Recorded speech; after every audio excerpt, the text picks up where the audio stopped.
전반기를 지나면서 저 개인적으로는 그런 것들을 경험하는 시간이었습니다. 현장 예배가 정말 중요하구나. 이렇게 성도들이 함께 모여서 또 하나님께 예배드리는 이 현장 모임이 정말 중요하구나. 그리고 또 성도들이 함께 모여서 봉사하고 사역하는 그 필드 있잖아요. 그 현장이 있다는 게 그게 얼마나 감사한 일인가 하는 것들을 또 확인하는 그런 시간이 이 전반기였습니다. 아마 여러분들도 대부분 또 그런 시간으로 전반기를 보냈으리라 생각합니다. 이제 코로나가 이제 거의 마무리됐잖아요, 그죠? 물론 이제 지금도 감염되시는 분들도 있지만 이제 뭐 코로나 이야기는 더 이상 하지 않는데 왜 이 코로나가 우리에게 왔느냐, 또 이 코로나가 또 우리에게 준 게 뭐냐, 뭐 이렇게 평가하고 또 분석하시는 분들도 있겠지만 저는 또 그런 생각을 해봅니다. 하나님이 우리에게 코로나를 주신 것도 다 이유가 있었고 또 그것이 또 교회적으로 보면 참 유익이었다라는 생각을 해봅니다. 저 개인적으로도 이 코로나가 있었기 때문에 또 우리가 함께 모여서 예배드리는 이 현장 모임이 얼마나 중요한지 저는요 이 카메라 앞에 두고요 이렇게 설교를 해봤거든요. 여러분 안 해보셨죠? 한 사람의 성도도 없는데 저기 카메라 보면서 설교해봤거든요. 진짜 솔직히 이야기해서 예배는 드리는데 예배가 아닌 것 같아요. 얼마나 힘든 시간인지 모릅니다. 근데 이렇게 여러분들의 얼굴을 보면서 여러분들의 표정과 말씀을 듣는 태도와 이런 것들을 이렇게 피부로 느끼면서 이렇게 말씀을 이렇게 서로 나눌 수 있다는 게 이게 얼마나 행복한 일이고 이게 얼마나 복인 줄 저는 이렇게 코로나 때문에 다시 확인한 것이죠.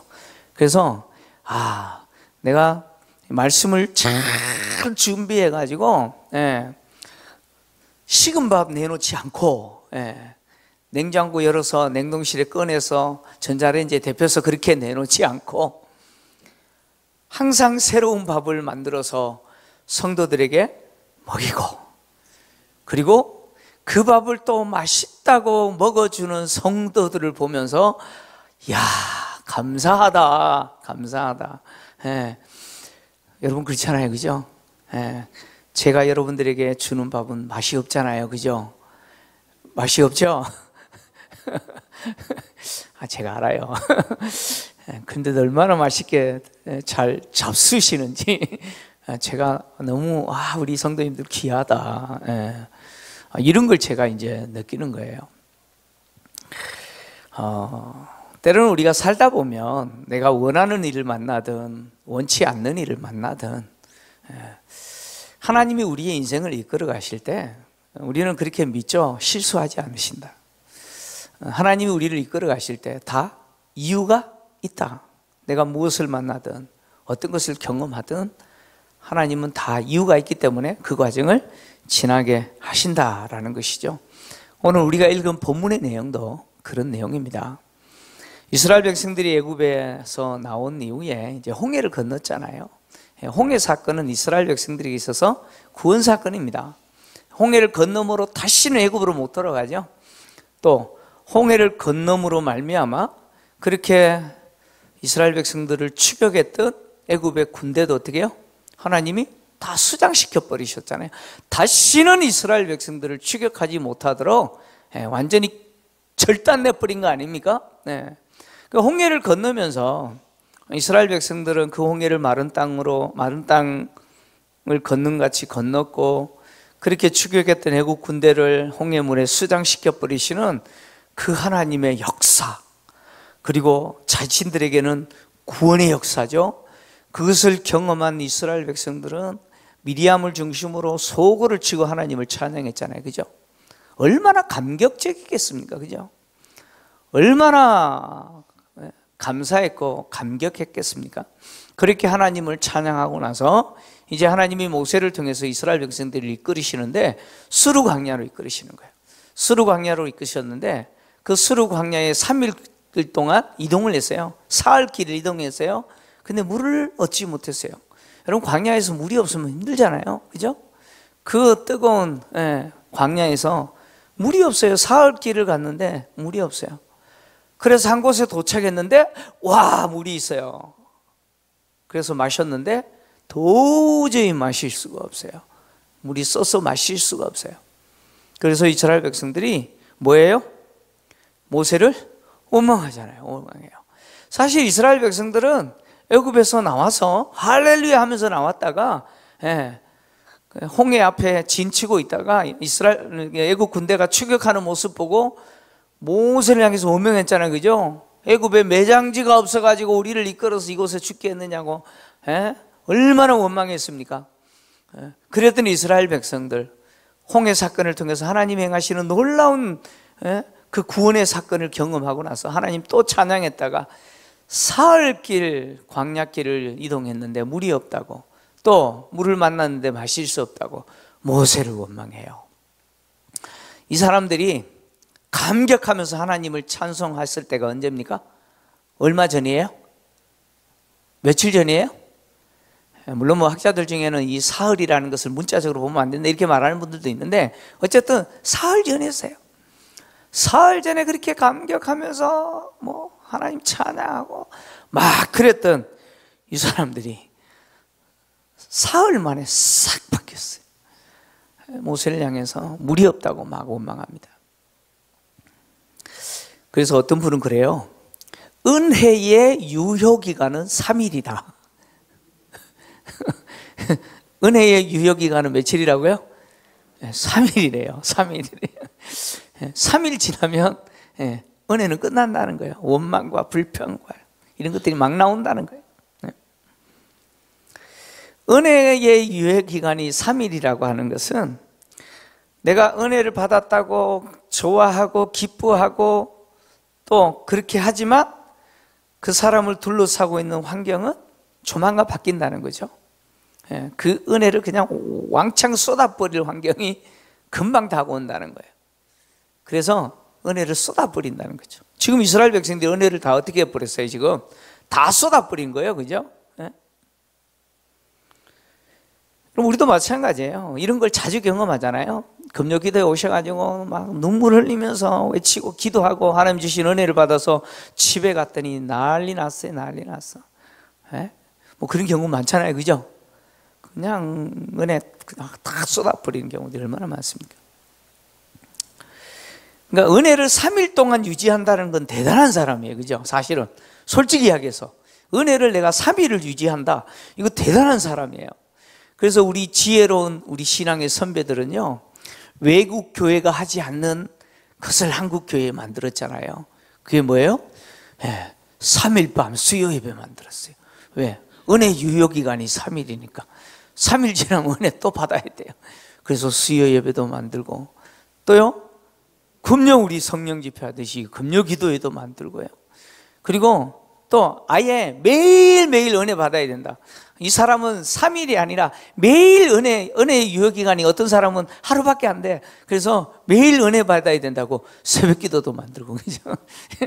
그런 관점에서 우리가 이렇게 생각해 보면, 야, 우리 믿음의 선배들이 참 지혜롭다. 지혜롭다. 이런 생각을 해봅니다.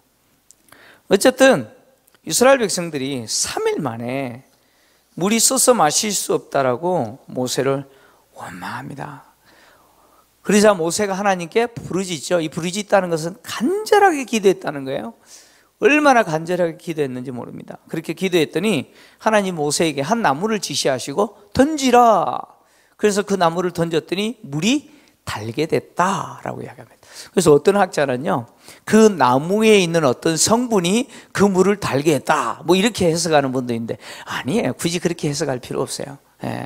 어떻게든 이해해 보려고 그렇게 해석하는데 그렇게 해석할 필요 없어요. 왜냐하면 이 사건은 하나님이 행하신 뭐예요? 기적이기 때문에 그래요.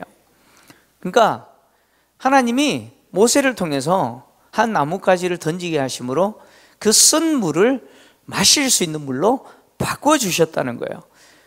이렇게 하시면서 하나님이 그곳에서 뭘 이스라엘 백성들에게 제시를 하시냐? 니네들이 지금 이 광야를 지나서 이제 약속의 땅으로 갈 건데, 지금부터 이 광야 생활은 너희들과 나와의 관계에서 너희들이 내 말을 잘 지키는 백성인지 아닌지 시험하시겠다는 거예요.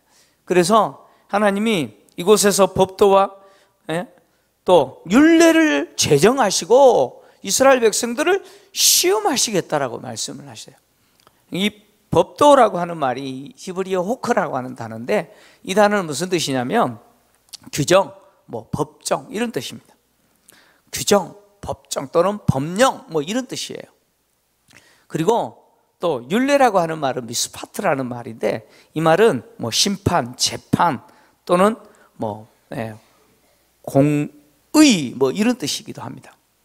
그러니까 법도와 율례라고 하는 말은 그냥 쉽게 표현하면 이스라엘 백성들이 하나님 앞에서 가져야 될 행동 규범이에요. 행동 규범, 지켜야 될 행동 규범입니다. 이거 잘 지키는지 잘 지키지 않은지 하나님이 시험하시겠다는 거예요. 그래서 잘 지키면 어떻게 하느냐? 애굽에 내렸던 어떤 질병도 내리지 않을 것이다 라고 말씀하셨죠. 애굽에 내렸던 어떤 질병도 내리지 않겠다라고 하는 말은 애굽을 심판하실 때 하나님이 내렸던 그 질병들을 내리시지 않겠다는 거예요. 한마디로 이야기하면 내 말에 순종하는 너희들은 나는 애굽 사람처럼 취급하지 않겠다 이 말이잖아요. 그럼 이스라엘 백성들이 애굽 사람처럼 하나님께 취급당하지 않으려면 어떻게 해야 돼요? 어떻게 해야 돼요? 애굽 사람처럼 살면 안 돼요. 하나님이 주시는 그 법도와 율례에 순종하는, 즉 다시 말하면 행동 규범을 잘 지키는 거겠죠. 하나님의 말씀에 순종하는 거겠죠. 그렇게 순종하면 하나님이 애굽 사람처럼 취급하지 않으시겠다는 거예요. 하나님이 이렇게 이곳에서 이 마라에서 이 법도와 율례를 세우시고 이스라엘 백성들을 시험하시겠다라고 이렇게 말씀하신 것은 이스라엘 백성들이 이제 하나님이 약속하신 그 약속의 땅인 가나안 땅으로 들어가게 될 건데, 가나안 땅으로 들어가기 전에 이 광야에서 너희들이 가나안 땅에서 내 백성으로 살 수 있도록 준비하는 그 과정으로서 내가 시험하겠다는 거예요. 이 시험이라고 하는 단어가요, 나사라고 하는 단어인데, 이 말은 훈련이라는 단어로 번역할 수 있어요. 그러니까 시험한다라고 하는 말은 훈련한다 그런 의미가 됩니다. 그러니까 이스라엘 백성들이 약속의 땅에 들어가서 하나님의 백성으로 살 수 있도록 뭐예요? 훈련하는 장소가 어디라는 거예요? 이 광야가 될 거라는 거예요. 마치 군에 입대한 우리 젊은 친구들이, 우리 자녀들이 훈련소에서 훈련을 받고 자대 배치 받잖아요. 여러분, 군대라고 하는 조직은 계급 조직이죠, 그죠? 그리고 그 체계는 명령 체계잖아요. 세상하고 틀려요. 계급 체계요, 명령 체계로 구성되어 있는 그 전혀 다른 세상에서 하는 거예요. 그 다른 세상이라고 하는 군대에서 살기 위해서는 살 수 있도록 반드시 뭘 해야 돼요? 민간인이라고 하는 이 껍질을 벗겨야 돼요. 민간인이라고 하는 이걸 벗겨야 돼요. 그래야 계급 세계와 명령 체계로 구성되어 있는 군 생활에 적응할 수가 있어요. 그래서 훈련 기간을 통해서 그렇게 만드는 거잖아요. 하나님은 이 광야라고 하는 이 마라에서부터 시작되는 이 광야 생활을 통해서 하나님은 이스라엘 백성들이 가나안 땅에 들어가서 하나님의 백성으로 살 수 있도록 훈련하시겠다는 거예요. 시험하시겠다는 거예요. 그래서 이 기간 동안 애굽에서 종살이했던 그 종이라고 하는 그 껍질을 뭐예요? 완전히 벗겨내겠다는 거예요. 애굽의 문화와 애굽의 삶의 태도와 애굽의 가치와 이런 것들을 다 벗겨내시겠다는 거예요. 그래서 어디에만 순종하도록? 내 말에만 순종하는 백성으로 내가 훈련하겠다. 그래서 가나안 땅에 들어갔을 때 너희들이 내 백성으로 능히 살 수 있도록 내가 시험하겠다라고 말씀하시는 것이죠. 그래서 이 훈련하는 이 과정에서 하나님은 이스라엘 백성들과 관계에서 나는 누구냐? 나는 너희들을 치료하시는 하나님이라. 여러분, 광야 훈련소는요 진짜 혹독한 장소입니다. 사람이 살 수 없는 장소 아닙니까? 그죠? 이 장소에서 하나님이 이스라엘 백성들을 철저하게 훈련하시겠다는 거예요. 이렇게 훈련하시고, 그래서 이 훈련을 통과하게 한 후에 약속의 땅으로 들어가서 내가 주는 복을 누리게 하시겠다는 거예요. 그래서 이 훈련을 하는 과정에 하나님은 어떤 분이에요? 치료하시는 분이다. 나는 치료하는 여호와다, 이렇게 말씀하시는 거예요. 다시 말하면 하나님의 말씀에 순종하면서 사는 자들은 그 광야라고 하는 환경이 어떠하든 간에 하나님이 치료하시는 은혜를 누리게 됩니다. 마치 쓴물을 단물로 바꿔버리시는 그 하나님의 은혜를 누리게 되는 것이죠. 인간이 살 수 없는 환경을 갖고 있는 광야지만 하나님의 말씀에 순종하면서 사는 자들은 비록 그 악한 환경조차도 하나님이 계속해서 뭐예요? 바꿔주심으로 치료를 누리게 됩니다. 그래서 하나님이 이스라엘 백성들을 이후에 어디로 이끄시느냐? 엘림으로 이끄시죠. 엘림은 어디입니까? 오아시스 아닙니까? 물이 풍부한 오아시스인 엘림으로 이끄셔서, 그래서 하나님은 이렇게 이스라엘 백성들에게 보여주시는 거예요. 나는 너희들을 마라로 이끌 수도 있고 엘림으로 이끌 수도 있다는 거예요. 어디를 이끌든 간에 그 환경은 너희들에게 어떤 환경이냐? 훈련하는 환경이라는 거예요. 하나님 주신 약속의 땅으로 들어가는 과정으로서 훈련하는 시간이라는 거예요. 그래서 하나님의 말씀에 순종하는 자들은 비록 광야의 길을 걸어갈지라도 하나님은 엘림과 같은 환경을 만나기도 하신다는 거예요. 그래서 그곳에서 물을 마시고 쉼을 누리고 회복의 은혜를 누리게 하시겠다는 거예요. 구원받은 이스라엘 백성들이 가나안 땅까지 가는 그 노정은요 평탄한 길이 아니에요. 흔히 호수에 배 띄워놓고 이렇게 즐기는 그런 시간이 아니죠.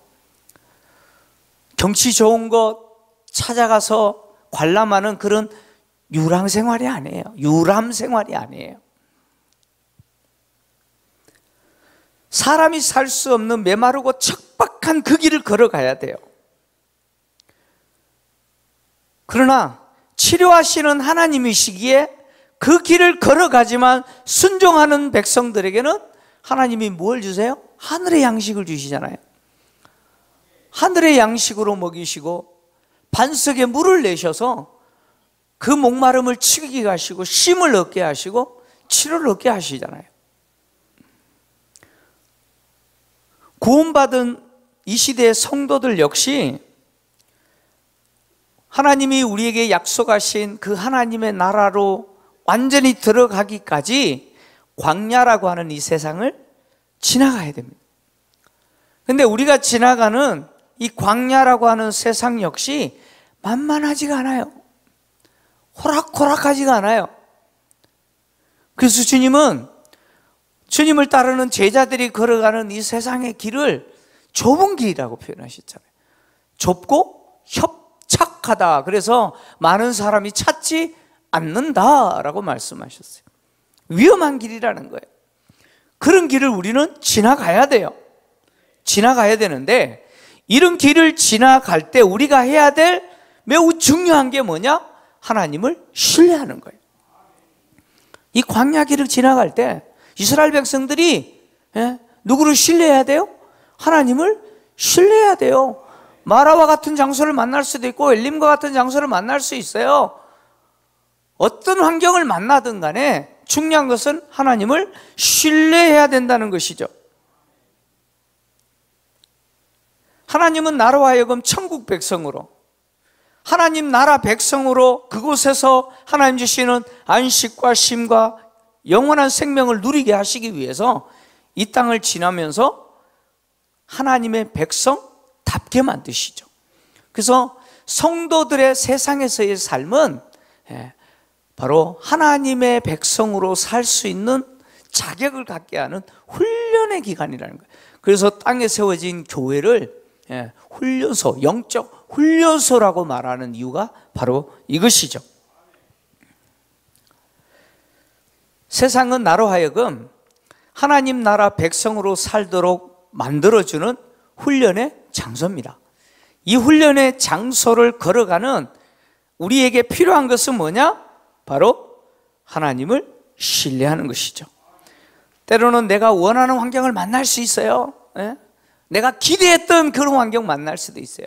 근데 어떤 경우는요, 아마 대부분은 내가 전혀 기대하지 않았던 환경을 만나는 경우들이 더 많을 겁니다. 여러분 그렇지 않습니까? 그럴 때 우리에게 필요한 것이 뭡니까? 하나님을 신뢰하는 거예요. 하나님 신뢰하는 겁니다. 제 이야기를 잠깐 하고 마무리를 할게요. 몇 번 들으신 분들도 계시겠지만 저는 피아노 조율사였습니다. 피아노 조율사였어요. 피아노 조율사로 잘 나가고 있는데 하나님이 강제로 부르셨어요. 강제로 부르셨는데 그래서 어쩔 수 없이 제가 피아노 조율사라고 하는 잘 나가는 그 직업을 내려놓고 진짜 돈 잘 벌었어요. 그 직업을 내려놓고 제가 신학교 원서 내고 시험을 치고 합격을 했는데 억울하게 합격이 취소되고 쫓겨났습니다. 그 이야기 들으셨죠? 한번 들으신 분 계실 거예요. 쫓겨났어요. 그런 일도 경험했어요.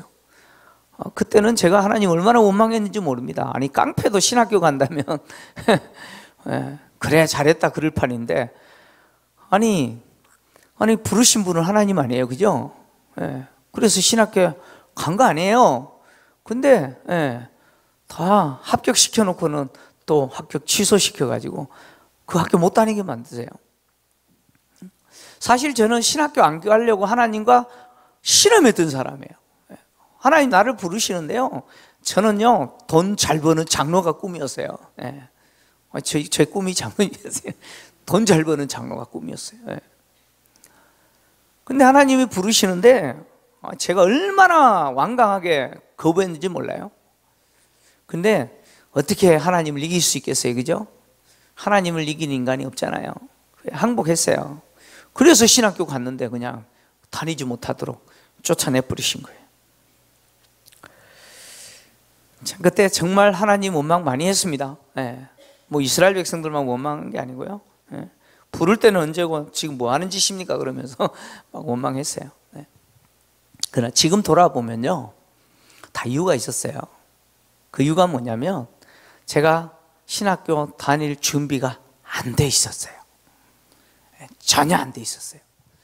준비가 안 돼 있었는데 만약에 제가요 그때 그 신학교를 다니고 졸업하고 신대원 가고 뭐 목사 안수 받았으면 제가 잘나서 순종한 줄 알 거예요.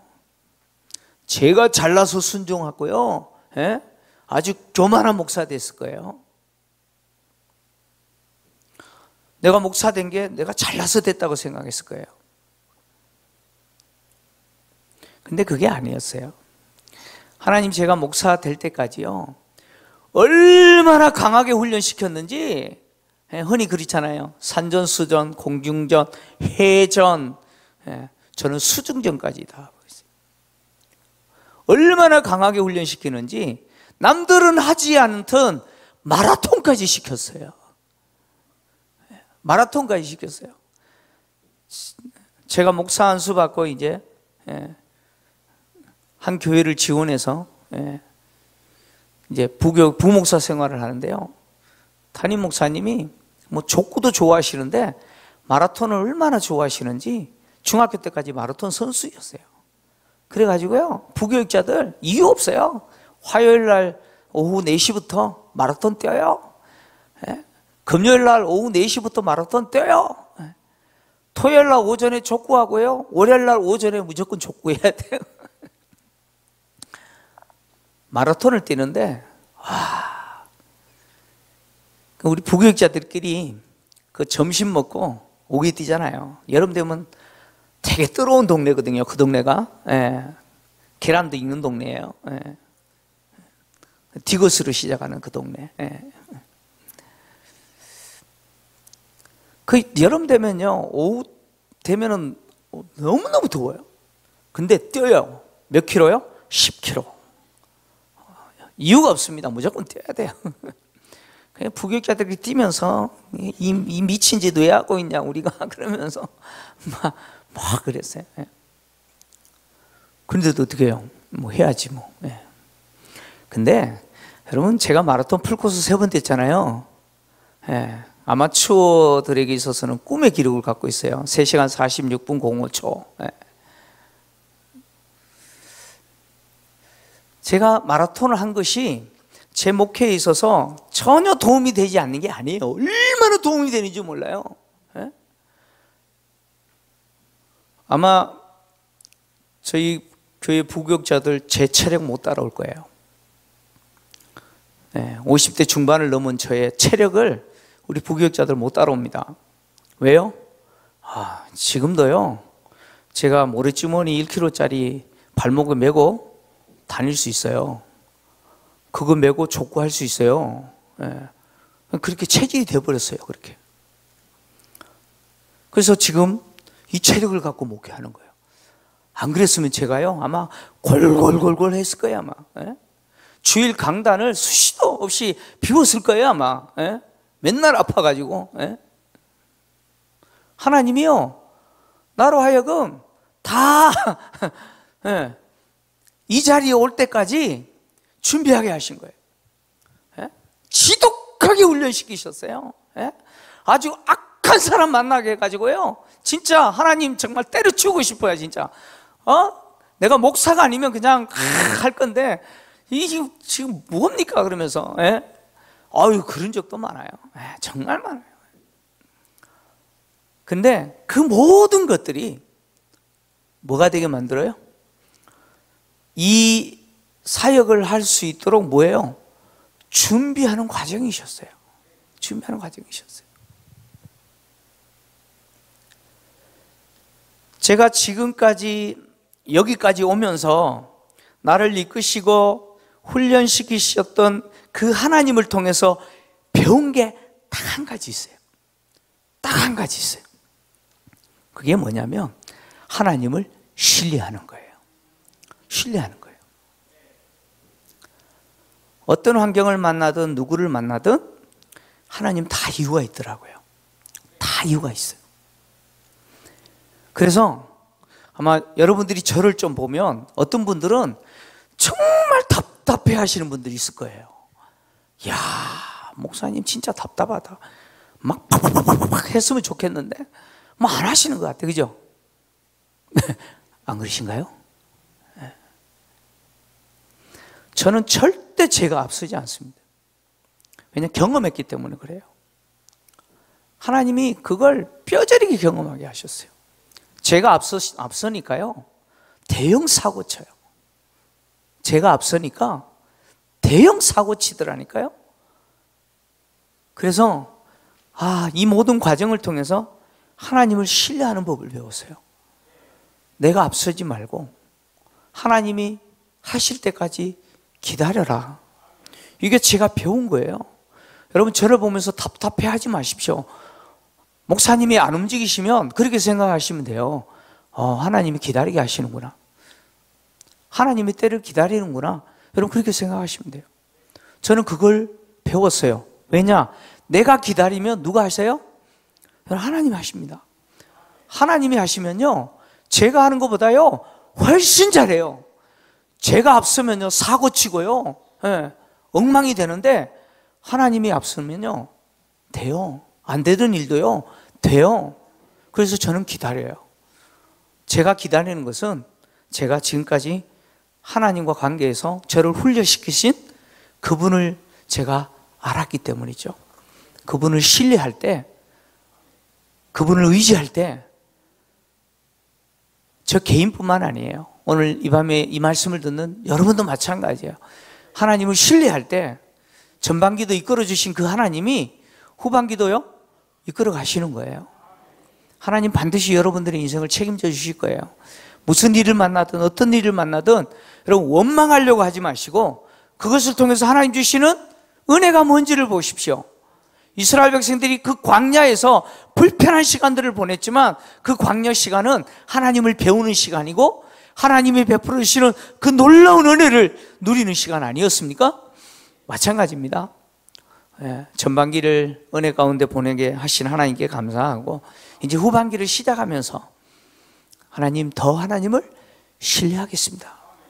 더 하나님을 의지하겠습니다. 이런 고백으로 오늘 전반기를 마무리하고 후반기를 또 준비하시는 저와 여러분 되시기를 주의 이름으로 축원합니다.